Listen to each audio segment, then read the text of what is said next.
Yugi versus Strings. The duel that earned Yugi the Egyptian god card, Slifer the Sky Dragon. But that begs the question, how can one defeat a god with infinite power? Spoilers, by realizing that the person that is wielding said god with infinite power doesn't have infinite resources to fuel that infinite power. But that made me wonder. With one of the most powerful cards in the game in your deck and an absolutely insane combo, could Strings really not have won this duel? With any alternative plays, could the outcome of the duel have been different? And just before we jump into that duel, don't forget the TGS original merch is 20% off for the next 12 days. Just use code XMAS20 at checkout to get any of these at a discounted price. And also send a personalized video thank you to say thank you.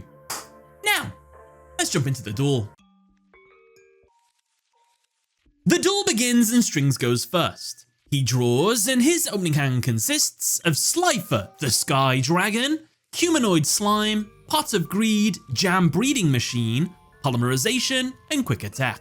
What's that? What did you say? What's that little deck counter doing right there? I don't know, I don't think it's very important, but it's gonna pop up from time to time during Strings' turn, so I'd keep an eye on it. Strings sets his Quick Attack face down and then summons his Humanoid Slime into attack. Strings ends his turn. This is one of those duels where characters are gonna do some very odd choices and things, and I'm gonna have to do my best to try and make sense of it, if you will. There's gonna be some wacky things in this duel, so be prepared. And the first thing, of course, why did Strings summon a high defense point monster into attack position? Well, the reason why is because Strings knows that Yugi will deduce this play is an invite to attack in order to spring a trap. This is bait, however, as we know at home that that face down card is Quick Attack, which will do nothing. So if the Pharaoh attacks into that monster, he can't do anything, and he loses his fusion material. Logically, it does make sense to summon this monster into defense. He's got 2,000 defense, but this early in the Yu-Gi-Oh series, it is difficult for characters to get over 2,000 defense on their first turn. Not impossible, but Yugi wouldn't have been able to do it on his first turn. So then we have to ask ourselves, well, what's the weakness of summoning a 2,000 defense monster into defense? Well, it's susceptible to being attacked and being destroyed. That's its big weakness. But the psychological ramifications for making such a wacky play, summoning a monster and inviting that something bad's gonna happen if you attack it, is the superior play, I guess, because it is so psychologically like, oh, should I attack that? What's that card gonna do? That it just means that the opponent won't attack it at all. So if you look at it that sense, yeah, I guess it is more protected being an attack with a mysterious face down card. So sure, why not? But you know what I can't let slide? Not using Pot of Greed straight away. It never makes sense. Characters do this every now and then in the original series. They'll have Pot of Greed in their hand and they're like, I don't need to use it right away. You always need to do it right away. There's no Ash Blossoms in this format. There's no Droll and Lockbird. Just play Pot of Greed, draw 2 new cards. If he would have activated that bad boy right now, he would have drew into his Worm Drake and Revival Jam immediately. Then on the following turn, he gets Jam Defender. Marek is now set up so much earlier with the Slifer the Sky Dragon play and his Ultimate God combo, he can win before Yugi ever gets the chance to draw the cards that will lead to his victory. Huge misplay Strings, and to everybody else in the original Yu-Gi-Oh series that has Pot of Greed in their opening hand or early and doesn't use it, I'm talking to you, Taya, and I think Seto Kaiba as well. Just use them. Just activate them for me. It's Yugi's turn, and he draws. His opening hand consists of Gazelle, the King of Mythical Beasts, Beta the Magnet Warrior, Dark Magician Girl, Defusion, Spellbinding Circle, and Magical Hats. Yugi, afraid of Marek's set card and knowing Marek's monster is a fusion material, chooses not to attack and instead sets up a trap for Strings' trap. He sets Defusion face down and then summons Gazelle, the King of Mythical Beasts, into attack. He ends his turn. For the record, yes, attacking was the right answer here, but Yugi didn't know that, so it's fine. It's Strings' turn, and he draws Worm Drake. With the pieces in place, he summons his Worm Drake to the field and then activates Polymerization. He fuses Humanoid Slime with Worm Drake to make Humanoid Worm Drake. While it has no effect, it boasts an impressive 2200 attack. But wait a minute, fusion monsters can't attack on the turn their fusion summoned. True, unless you have the face down card, Quick Attack, which Strings activates. This card allows fusion monsters to attack on the turn they are summoned. and so it attacks Yugi's Gazelle. Yugi, prepared for this play, activates his defusion, which returns a fusion monster on the field back to the extra deck, and then summons its materials to the field. Since Worm Drake and Humanoid Slime are too weak to attack over Yugi's Gazelle, Strings is forced to end his turn here. It's back to Yugi, and he draws Buster Blader. He summons Beta the Magnet Warrior to the field and then enters his battle phase.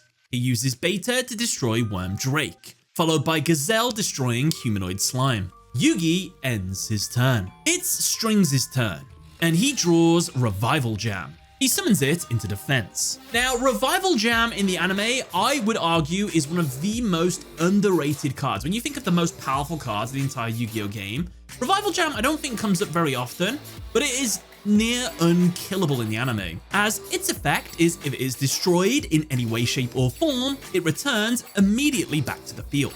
That is an immortal monster on the field. I think the only ways that Yu-Gi-Oh players and duel monsters can get rid of it is through banishment, which is very rare, and by tributing the opponent's monster with probably like a card like Soul Exchange or something, but Yugi doesn't have that.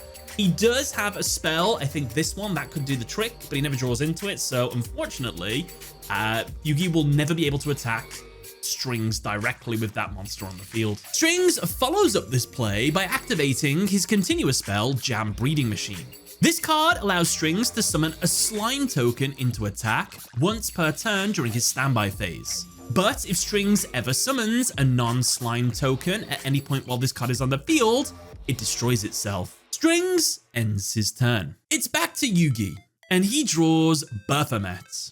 Yugi tributes his Beta and Gazelle to summon Buster Blader. This monster's effect is it gains 500 attack for every dragon monster on the opponent's field and in their grave. Since there are none, its attack points remain the same for now. Yugi enters his battle phase and attacks Revival Jam, unaware of its immortality effect. It is destroyed, but immediately revives itself. Yugi ends his turn here. Small thing, it wouldn't have really mattered since it wouldn't have worked out anyway, but the correct play for this turn would have been to not summon Buster Blader straight away, attack with Gazelle, then try to attack directly with Beta the Magnet Warrior. Obviously, it wouldn't have worked because the monster was immortal, but this way you would have been able to get damage in. Then you go into the main phase 2 and summon Buster Blader for a big monster on the field. So that's the way to be efficient, which Yugi should have done. It's Strings' turn, and he draws Jam Defender. Strings activates the effect of Jam Breeding Machine to summon a slime token to his field into attack. He sets Jam Defender face down and ends his turn. It's Yugi's turn, and he draws Big Shield Gardener. Yugi moves straight into his battle phase and orders Buster Blader to attack the slime token. Strings, however, activates his set continuous trap, Jam Defender. Its effect states when an opponent's monster declares an attack, switch the attack to your Revival Jam. Forewarning, the anime is going to use the term when your opponent's monster attacks very loosely. They're going to completely ignore that. This will be like anything. Anything that is coming my way, I can redirect it to my slime, but you'll see what I mean in a minute. It is shenanigans. Buster Blader's attack is redirected thanks to Jam Defender's effect. Revival Jam is destroyed and immediately revives itself. Yugi ends his turn. It's Strings' turn, and he draws Nightmare Steel Cage. The standby phase occurs and Strings activates the effect of his Jam Breeding Machine to summon a second slime token. Despite having a perfect defense, Strings decides to use his Nightmare Steel Cage. I guess to double his defense. Now, for 2 of the opponent's turns, no monsters can attack. Strings ends his turn. This is in fact a terrible play. Because 1, Strings is hella safe already with Jam Defender and Revival Jam. Perfect defense. You don't need more defense to be set up. 2, Strings is going to summon Slifer on the next turn and it's going to just hinder him from attacking and using its second mouth attack effect. Basically, what Strings has done is punish himself more than Yugi. It's Yugi's turn, and he draws Karibo. With no plays, Yugi is forced to end his turn here. It's back to Strings, and he draws Humanoid Slime. Strings activates Jam Breeding Machine to summon a third slime token. Now, with 3 of them on the field, he tributes all 3 to summon his Egyptian god card, Slifer the Sky Dragon. Now, Slifer possesses a variety of effects. It can't be removed from the field by card effects. Cards that affect Slifer wear off at the end of the turn. If Slifer is summoned to the field into defense when an attack is declared, that attack is redirected to it instead. Its attack points are equal to the number of cards in its owner's hand. With 2 cards in Strings' hand, its attack becomes 2000. If the opponent summons a monster, that monster loses 2000 attack or defense, depending on the position it was summoned in. And if its attack or defense are reduced to 0 by this effect, that monster is destroyed.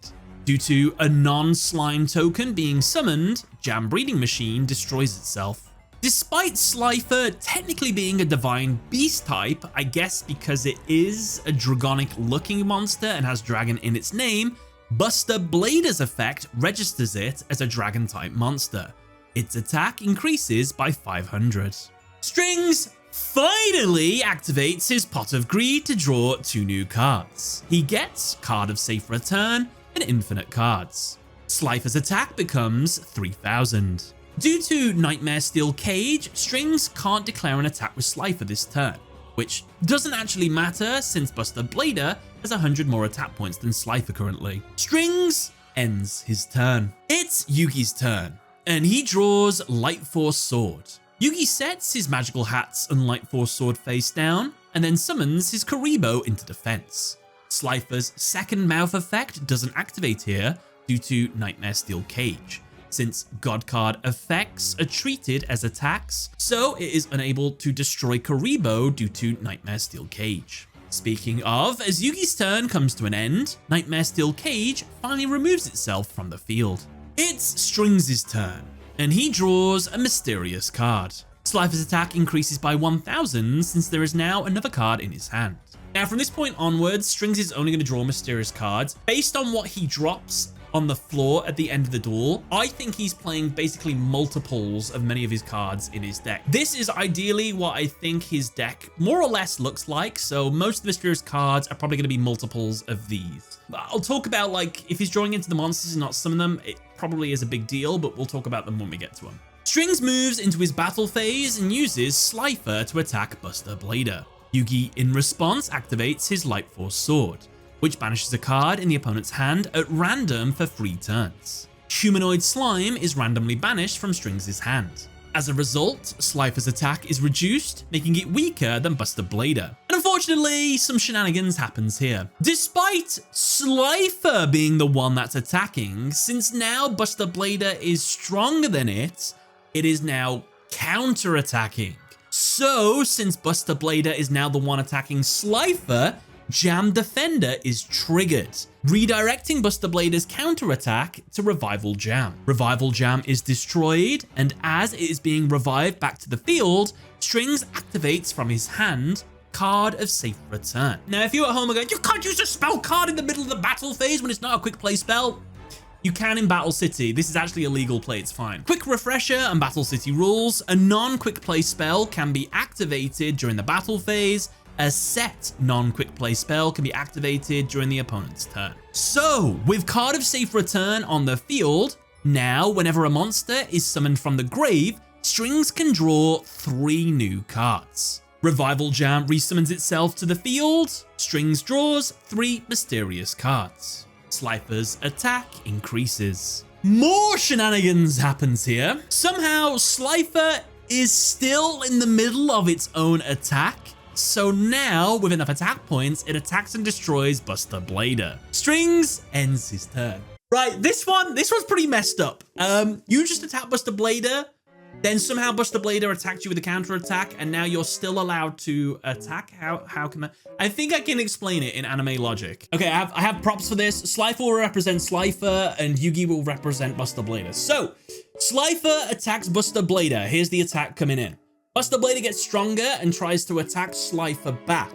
But then, obviously, since it's counter-attacking, its attack gets redirected. Now, Slifer is still en route to attack Buster Blader. Buster Blader does his little attack in the middle of all this and then returns back to its original position. Slifer's still attacking. It's still en route to attack Buster Blader because it never finished its attack. So that's the only logic I can think. Does that make sense? And I mean, if you think about it, like, it doesn't really make sense anyway, because Revival Jam redirected the counter attack, which you would think would keep Slifer safe if its attack never got increased again. So by this logic, if this never got an attack increase, when this come back to where it originally was, these would still have to battle and Buster Blader would have won the fight. So I don't know, it's just weird. It's a weird one. It's a strange one. Shenanigans. It's Yugi's turn and he draws Magic Cylinder.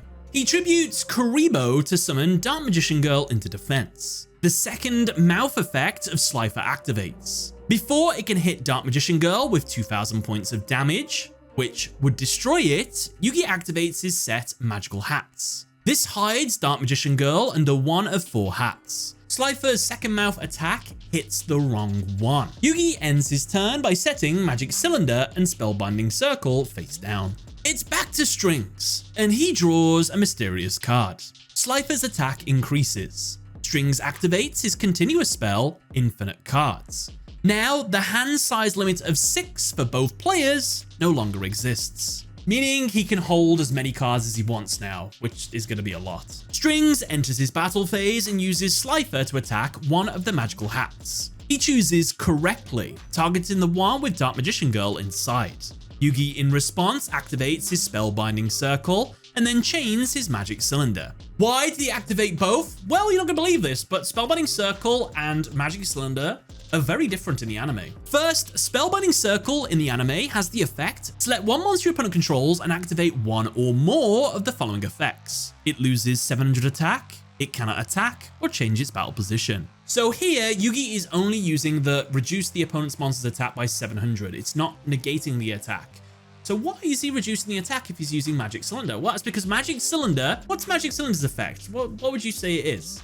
If you said it redirects a attack back directly at the opponent, you would be right, but not in the anime. Its anime effect is that it can only be activated while a magician monster is on the field, which is why Yugi needed Dark Magician Girl first. Magic Cylinder absorbs a monster's attack and bounces it back at the opponent. It is also possible to redirect substances. I don't know what the second part of that effect means, but that first part, you would think that means it redirects the attack back directly at the opponent.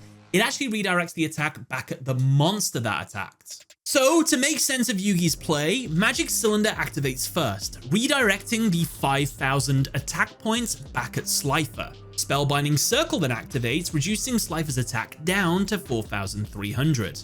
So now 5000 attack is heading back towards the 4300 attack Slifer. So Slifer will be destroyed and Strings will take 700 damage. Makes sense, right? Except we have even more shenanigans, as Strings uses Jam Defender again to change the attack of his own monster to Revival Jam. It's destroyed, revives itself. Strings draws 3 new mysterious cards, thanks to the card of Safe Return. I get it. The attack became an attack from Yugi since he's redirected it, but it's not really, is it? It's just his monster attacking. It's an opponent's monster in the effect of this card, but whatever. It's fine. Shenanigans regardless. Strings ends his turn. As he does, Spellbinding Circle's effect wears off since God cards can't be affected by effects for more than a single turn. It's Yugi's turn, and he draws Alpha the Magnet Warrior. With no plays, he ends his turn. It's Strings' turn, and he draws a mysterious card. Slifer's attack increases. Strings enters his battle phase and attacks and destroys Dark Magician Girl. Strings ends his turn.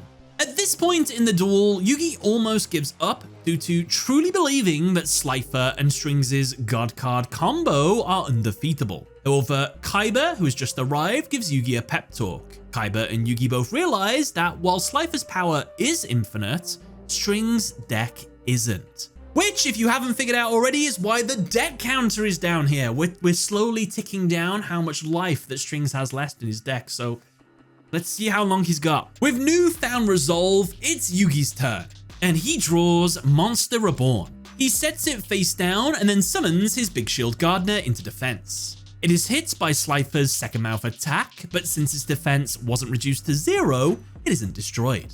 Yugi ends his turn. It's Strings' turn, and the penultimate turn of the duel. He draws and gets a mysterious card. Since 3 turns have passed, Light Force Sword's effect ends, returning Humanoid Slime back to his hand. Slifer's attack increases. Strings moves into his battle phase and uses Slifer to attack and destroy Big Shield Gardener. Strings ends his turn. Now, Strings couldn't have won the duel this turn because Yugi has face down Monster Reborn. He can tank an extra attack, worst case scenario. But Strings could have gone for game, theoretically. He could have summoned his Humanoid Slime to the field, used Humanoid Slime to attack Big Shield Gardener. Big Shield Gardener's destroyed, attack directly with Slifer. Yes, Yugi will use Monster Reborn to bring back a monster, probably Buster Blade it into defense. Slifer's second mouth attack and then just attacks it and destroys it. So yeah, Yugi survives that attack. But do you know what that would have done? That would have meant that Yugi can't use Monster Reborn to bring back a monster strong enough on his next turn to survive Slifer's second mouth attack, meaning he can't go for his victory play, basically, because he needs a monster to attack and destroy Revival Jam, and he can't do that anymore. So if Strings would have just put another monster on the field, or even better yet, just switch Revival Jam into attack, could have won. It's embarrassing. Like, he's got a huge hand. There's got to be more than one monster in there, but even regardless, we now have confirmed he has a Humanoid Slime in there, so he could have summoned that. It's ridiculous. It's really bad. Misplay Strings. It's Yugi's turn, and the final turn of the duel. He draws and gets Brain Control. With all the pieces in place, he begins his God Card Destruction strategy. He activates Monster Reborn to bring back Buster Blader in his grave into attack. Card of Safe Return activates, letting Strings draw 3 more mysterious cards. Slifer's attack increases. Buster Blader is hit by Slifer's second mouth attack, but it survives. Yugi moves into his battle phase and insanely decides to attack Slifer the Sky Dragon. Now, I don't know why Yugi takes this really random risk, because he just needs to attack Revival Jam to do his plan. So if Marek's just like, all right, bet, attack Slifer, Yugi just loses. He's just like, but I guess it might be a callback to the first turn where Marek did that set card and baited Yugi into not attacking when actually there was nothing there. This, I guess, is kind of the same thing. Yugi's attacking to Slifer. There's actually nothing there to stop Slifer from destroying his monster. But Marek is worried because Yugi was going on literally just before the attack that I have a combo to beat your god and I'm going to defeat it right now. So Marek's like, ooh, just in case, I'm not going to even let you touch Slifer. So I'll redirect that attack to Revival Jam, which it turns out was the wrong thing to do. Revival Jam is destroyed.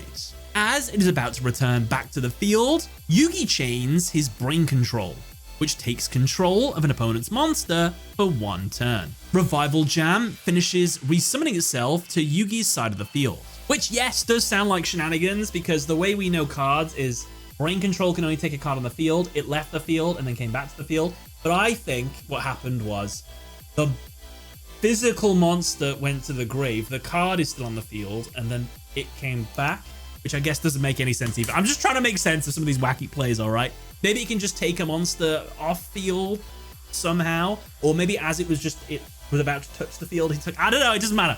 He took it mid-summon, it's fine. Since a monster was summoned from the grave, Card of Safe Return activates, allowing Strings to draw 3 new cards. Since a monster was summoned to Yugi's side of the field, Slifer's second mouth attack activates, reducing Revival Jam's defense by 2000. It's destroyed. Revival Jam's effect activates, resummoning itself back to the field. Card of Safe Return's effect activates, allowing Strings to draw 3 new cards. Since a monster was summoned to Yugi's field, Slifer's second mouth attack activates, reducing Revival Jam's defense by 2000. It's destroyed. Revival Jam's effect activates, resummoning itself to the field. Card of Safe Return's effect activates, allowing Strings to draw 3 new cards. Since a monster was summoned to Yugi's field, Slifer's second mouth attack activates, reducing Revival Jam's defense by 2000. It's destroyed. Revival Jam's effect activates, summoning itself to the field. Card of Safe Return's effect activates, allowing Strings to draw 3 new cards. Since a monster was summoned to Yugi's field, Slifer's second mouth attack activates, reducing Revival Jam's defense by 2000. It's destroyed. Revival Jam's effect activates, resummoning itself to the field. Card of Safe Return's effect activates, allowing Strings to draw 3 new cards. With no cards remaining in Strings' deck as he attempts to draw his final card, he automatically loses the duel due to deck out. Yugi wins, and as a result, inherits Slifer the Sky Dragon. While a shenanigan and misplay heavy duel, a infinite combo at the end there, absolute stroke of genius. And let's be honest, Strings' combo was really good, with this being probably one of the only weaknesses it had. But yeah, that was a fantastic duel. Let me know in the comment section below what duel you'd like to see next. Otherwise, check out one of these two videos here if you want to see some Slifer stuff or some more duel analysis stuff. That's up to you, but other than that, thank you all for watching. Catch you later.